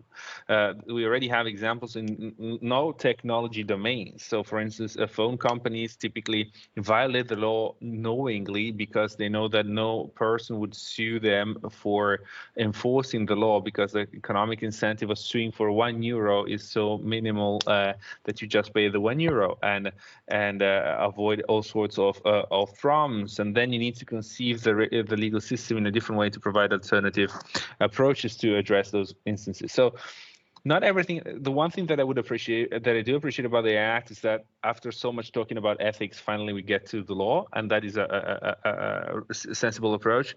The risk pyramid, I'm not so much of a fan of it. I think that in some cases it might make sense, but also considering it could also cause a number of problems, such as the hand tying of the legislator in a way that is excessive, because I should be able to go beyond considerations of risks in any time I need. And also it could become something that is very much just a narrative. You just have to argue why something is high risk, and then in order to achieve certain consequences. It's something that seems more clear than it actually will probably be the moment that you try to apply it. And so I would really focus on regulating those elements that can really be common to all AI-based applications, and then focus very much and heavily on vertical interventions. And those vertical interventions can also be much more easily designed, because you can take only those domains into account that really need intervention when they do need intervention. So when the technology is sufficiently mature for you also to understand what needs to be done about it. So this vertical approach also kind of addresses the issue of the law not being able to keep the pace with technological development, because you can start regulating what needs to be regulated only when it does need to be regulated. So there are some clear domains where regulation is already there, drones, and it kind of works. There are domains where regulation could be there and we might need it soon, driverless cars, or AI in the medical profession, for instance. There are domains where there are subdomains within fintech where you might need to regulate AI already today. And there are many other things that you could just leave out and address them, either because they are high risk or even high gain, and you want to favor the development of a technology the moment that you already understand how the technology is developing or could develop. So I really think that we need a combination of both this horizontal and vertical approach. I really would restrain a bit the horizontal approach. And the risk classification, it works in some domains under certain considerations, but I would adopt a more articulate approach, and I would classify applications that need to be regulated based on different criteria. In some cases, you might want to regulate something not out of risk, but out of other considerations. Yeah.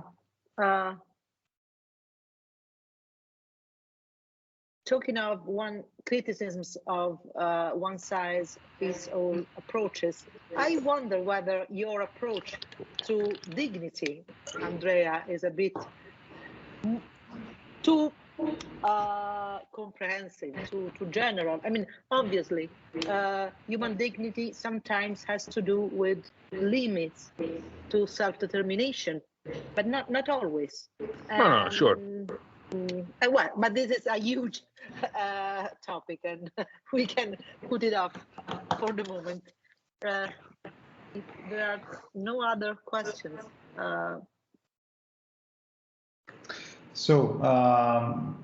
Just for concluding this morning, thank you again, Alessandro. Thank you again, Andrea.